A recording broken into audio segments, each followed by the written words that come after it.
Film शुरू होती है और हम देखते हैं कि बहुत सारे बच्चे एक फुटबॉल ग्राउंड पर फुटबॉल खेल रहे होते हैं। ये सारे बच्चे फ्रेंड्स होते हैं और यहाँ हमें पता चलता है कि इनमें से एक बच्चे का आज जन्मदिन था। उस बच्चे का जन्मदिन खास बनाने के लिए कोच सभी बच्चों से कुछ रोमांचक करने को कहता है। वो कहता है कि आज हम सब एक पास की गुफा में जाएंगे। बच्चे ये सुनते ही खुश हो जाते हैं और सभी बच्चे गुफा में जाने के लिए तैयार हो जाते हैं। वे सब कोच के साथ अपनी साइकिलों पर गुफा की ओर निकल पड़ते हैं, सिवाय एक बच्चे के जिसे घर पर कुछ काम था। ये सब लोग गुफा में पहली बार गए थे और चलते चलते उन्हें यह भी एहसास नहीं हुआ कि वे तीसरे चैम्बर तक पहुंच गए हैं, जो गुफा के एंट्रेंस से 1 किलोमीटर दूर था। जैसे ही वे वहां पहुंचते हैं, बाहर का मौसम बहुत खराब हो जाता है। बारिश शुरू हो जाती है और ये बारिश कोई साधारण बारिश नहीं थी, बल्कि तूफानी बारिश थी। थाईलैंड में ऐसी तेज बारिश कभी कभी कई दिनों तक नहीं रुकती। फिर हम देखते हैं जन्मदिन वाले बच्चे के माता पिता उसके लिए पार्टी की तैयारी कर रहे होते हैं, लेकिन अब तक कोई भी बच्चा घर नहीं लौटा था। इंतजार करते करते वे थक जाते हैं। तभी वह बच्चा जो उनके साथ नहीं गया था सभी को बताता है कि बाकी सभी बच्चे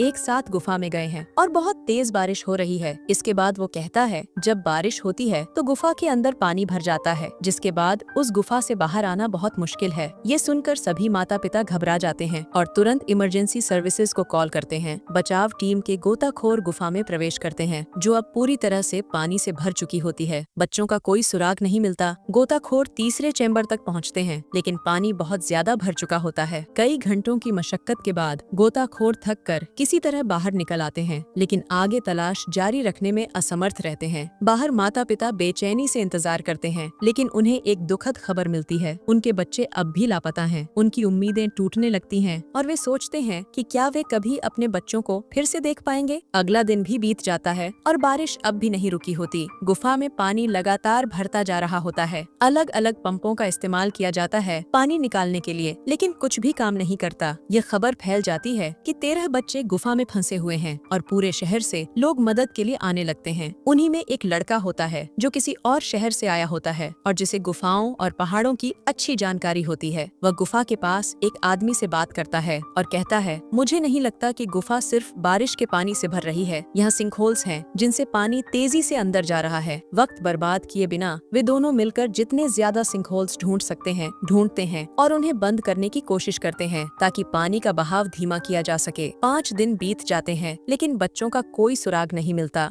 थाई सरकार को जब लगता है कि उनके गोताखोर असफल हो चुके हैं, तो वे ब्रिटिश सरकार से मदद मांगते हैं। ब्रिटेन से 2 एक्सपर्ट गोताखोर भेजे जाते हैं, रिक और जॉन। वे पूरी तैयारी के साथ गुफा में प्रवेश करते हैं, जहाँ उन्हें बढ़ते पानी और कम ऑक्सीजन का सामना करना पड़ता है। वे 1600 मीटर अंदर तक जाते हैं, लेकिन उन्हें कुछ भी नहीं मिलता। फिर उन्हें एक इंजीनियर मिलता है जो अंदर पंप लगाने आया था, लेकिन अब उसे पैनिक अटैक आ रहा होता है। जॉन उसे अपना ऑक्सीजन मास्क देता है और रिक उसे खींचते हुए बाहर निकालने की कोशिश करता है। मिशन अब निराशाजनक लगने लगता है। न बच्चे मिलते हैं और पानी लगातार बढ़ता ही जा रहा है। उधर वह आदमी जिसने पहले सिंकहोल्स को बंद किया था, गवर्नर से मिलता है। वह सुझाव देता है कि गुफा के पानी के बहाव को खेतों की ओर मोड़ा जाए। इससे फसलें बर्बाद हो जाएंगी, लेकिन बच्चों की जान बच सकती है। गवर्नर इस बारे में किसानों से बात करता है और वे सब मान जाते हैं। किसान कहते हैं कि बच्चों की जान ज्यादा कीमती है। जैसे ही पानी का स्तर थोड़ा गिरता है, रिक और जॉन दोबारा गुफा में गोता लगाते हैं। इस बार वे 2200 मीटर अंदर तक जाते हैं। जब वे लौटने ही वाले होते हैं, जॉन को एक संकरे रास्ते से हल्की सी रोशनी दिखाई देती है। वह किसी तरह उस रास्ते से अंदर जाता है और पाता है कि सारे बच्चे वहाँ हैं और जिंदा हैं, लेकिन भूख से बेहद कमजोर हैं। खुश होकर रिक और जॉन बच्चों का एक वीडियो रिकॉर्ड करते हैं ताकि उनके माता पिता को दिखा सकें, लेकिन उनके पास अतिरिक्त ऑक्सीजन मास्क नहीं होते, इसलिए वे बच्चों को अभी बाहर नहीं ला सकते। जब जॉन वीडियो रिकॉर्ड कर रहा होता है, तभी कोच कहता है, ये मेरी गलती है कि मैंने बच्चों को यह एडवेंचर करने के लिए कहा। लेकिन तभी सारे बच्चे कहते हैं, नहीं, कोच की वजह से ही हम अब तक जिंदा हैं। उन्होंने हमें मेडिटेशन कराया और जिंदा रहने का हौसला दिया। उन्होंने हमें उम्मीद दिलाई कि हम यहाँ से जरूर बाहर निकलेंगे। वीडियो बनाने के बाद रिक और जॉन कहते हैं कि थोड़ी देर में उनकी बाकी टीम यहाँ आएगी और सबको बचा लेगी, बस तुम लोग हिम्मत मत हारना। वे बाहर आकर सबको ये खुशखबरी देते हैं कि सभी बच्चे जिंदा हैं। वे सबको बच्चों का वीडियो दिखाते हैं। वीडियो देखने के बाद मानो सबकी जान में जान आ जाती है। हर कोई बहुत खुश होता है, लेकिन दूसरी तरफ रिक और जॉन खुश नहीं होते, जैसे उन्हें कोई अनहोनी का अंदेशा हो। वे गवर्नर से मिलते हैं और बताते हैं कि बच्चे अंदर जिंदा हैं, लेकिन अब सबसे बड़ा मिशन उन्हें वहाँ से सुरक्षित बाहर निकालना है। इसके बाद रेस्क्यू टीम बच्चों तक खाना और पानी पहुँचाती पहुंचाती है। वहां डॉक्टर भी गए जिन्होंने बच्चों की जांच की, लेकिन रेस्क्यू टीम अब तक उन्हें बाहर निकालने का कोई तरीका नहीं ढूंढ पाई है। बच्चों के माता पिता सरकार से नाराज थे क्योंकि अब तक बच्चों को गुफा में फंसे पूरे 12 दिन हो गए हैं और वो कहते हैं कि बच्चों को अब तक बाहर क्यों नहीं निकाला गया, लेकिन गवर्नर के पास इसका कोई जवाब नहीं होता। वे बच्चों के माता पिता से कहते हैं कि वे शांत रहें, बच्चे वहाँ ठीक हैं, उन्हें खाना पानी सब कुछ पहुँचाया जा रहा है और जल्द ही उन्हें बाहर निकाल लिया जाएगा। माता पिता ने अपने बच्चों के लिए चिट्ठियाँ भी लिखी जिन्हें डाइवर्स पहले ही बच्चों तक पहुँचा चुके थे। कोच को लगा था कि ये सारी चिट्ठियाँ बच्चों के लिए बुरी साबित होंगी, लेकिन सभी माता पिता कोच को धन्यवाद दे रहे थे कि उन्होंने उनके बच्चों को जिंदा रहने का हौसला दिया। उधर बच्चों को गुफा से बाहर निकालने के लिए जॉन और रिक ने एक एनेस्थीसियोलॉजिस्ट यानी बेहोश करने वाले डॉक्टर को बुलाया था। उनकी योजना थी कि बच्चों को बेहोश किया जाएगा, ऑक्सीजन मास्क लगाया जाएगा और फिर उन्हें बाहर निकाला जाएगा। लेकिन डॉक्टर को ये सलाह बिल्कुल पसंद नहीं आई। डॉक्टर का मानना था कि अगर बच्चे बीच में उठ गए तो वे और ज्यादा घबरा सकते हैं, लेकिन अब रिक और जॉन के पास कोई और रास्ता नहीं था। इसी बीच हमें एक गुफा का सीन दिखाया जाता है जहाँ रेस्क्यू टीम बच्चों तक कुछ जरूरी सामान पहुँचाने में व्यस्त थी। इसी दौरान जब एक डाइवर बच्चों को सामान देकर वापस लौट रहा था, उसका पैर गुफा के अंदर एक रस्सी में फंस जाता है। वह अपना पैर निकालने की बहुत कोशिश करता है, लेकिन इसी कोशिश में उसका ऑक्सीजन सिलेंडर का पाइप एक पत्थर में फंसकर टूट जाता है। इस वक्त वह पानी के अंदर था और ऑक्सीजन की कमी के कारण वहीं उसकी मौत हो जाती है। रेस्क्यू टीम उसे बाहर निकालती है। उसकी मौत से हर कोई बहुत दुखी होता है। दूसरी तरफ डॉक्टर और रेस्क्यू टीम यह भी समझ गए थे कि रिक और जॉन द्वारा दिया गया सुझाव बिल्कुल सही है बच्चों को गुफा से बाहर निकालने के लिए। अब रिक और जॉन अपना आइडिया गवर्नर को बताते हैं और गवर्नर भी इस विचार से सहमत हो जाता है कि बच्चों को इसी तरीके से गुफा से बाहर निकाला जाए। रात को डॉक्टर रेस्क्यू टीम के सभी डाइवर्स को बच्चों को इंजेक्शन लगाने की प्रक्रिया सिखाते हैं जिससे बच्चे बेहोश हो जाएंगे। यह सब सीखने के बाद अगली सुबह उन्हें बच्चों को गुफा से बाहर निकालना होता है। गुफा के बाहर बहुत सारे लोग जमा हो गए थे, माता पिता, शहर के लोग और बाकी सब लोग बच्चों के सुरक्षित बाहर निकलने की प्रार्थना कर रहे थे, क्योंकि अगर इस बार कुछ गलत हुआ तो बच्चे मर जाएंगे। वे डरते हैं। जब वे गुफा के अंदर जाते हैं तो उन्हें एहसास होता है कि सभी बच्चों को एक साथ बाहर निकालना बहुत मुश्किल है। वे अपना प्लान बदलते हैं और एक समय पर केवल 4 बच्चों को गुफा से बाहर निकालने की सोचते हैं। एनेस्थीसिया इंजेक्शन लगाने के बाद उन्होंने बच्चों के हाथ और पैर बांध दिए ताकि अगर वे रास्ते में होश में आए तो वे अपने हाथ पैर से कुछ न कर सकें और किसी तरह की परेशानी न हो। अब जैसे ही ये लोग बाहर जा रहे थे, एक बच्चा होश में आ जाता है। तभी उस बच्चे को तुरंत ही एक और इंजेक्शन का डोज देना पड़ता है और बच्चा फिर से बेहोश हो जाता है। इसके बाद सभी बच्चों को एक रस्सी से बांधकर बाहर निकाला जाता है। अंत में बहुत घंटों की कड़ी मेहनत के बाद 4 बच्चे सुरक्षित बाहर आ जाते हैं। जैसे ही उनका मिशन सफल होता है, सभी डाइवर्स बहुत खुश होते हैं। साथ ही माता पिता भी अगले दिन 4 और बच्चों को बाहर लाने के लिए आते हैं और इस बार भी सभी डाइवर्स सफल होते हैं। इसके बाद गुफा में केवल 5 लोग बचते हैं, 4 बच्चे और कोच। बारिश इतनी तेज है कि हर जगह पानी गिरने लगता है और इस तरह गुफा में पानी का स्तर फिर से बढ़ने लगता है। अगले दिन सारे गोताखोर फिर से अपना काम शुरू कर देते हैं और बाकी के 4 बच्चों को बाहर निकालने के लिए गुफा में जाते हैं। इस बार बच्चों को एक रस्सी से बांधकर एक साथ बाहर लाया जाता है। हर डाइवर एक बच्चे की जिम्मेदारी लेता है और वह उसे आसानी से बाहर निकालता है। 3 बच्चों के सुरक्षित बाहर निकलने के बाद चौथा डाइवर यहाँ गलती करता है। रस्सी उसके हाथ से छूट जाती है जिससे वह खुद पानी में बहने लगता है, लेकिन किसी तरह वह एक पत्थर को पकड़कर खुद को स्थिर कर लेता है। उसके हाथ में एक बच्चा भी था जिसके साथ वह अपनी जान को खतरे में डाल रहा था। ये डाइवर और ये बच्चा मर सकते थे, लेकिन दोनों के पास किस्मत थी क्योंकि रिक की नजर उन पर पड़ जाती है। वह दूसरे डाइवर से कहता है, अब हम हार नहीं मान सकते हैं, मेरे पीछे एक और डाइवर आ रहा है। इसके बाद रिक उस बच्चे को उसके पास छोड़कर दूसरे डाइवर को उसकी जान बचाने के लिए भेज देता है और आखिरकार वे इस बच्चे, डाइवर और कोच को बाहर निकालने में सफल हो जाते हैं और उनका ये मिशन पूरा हो जाता है। वो सब लोग बहुत खुश थे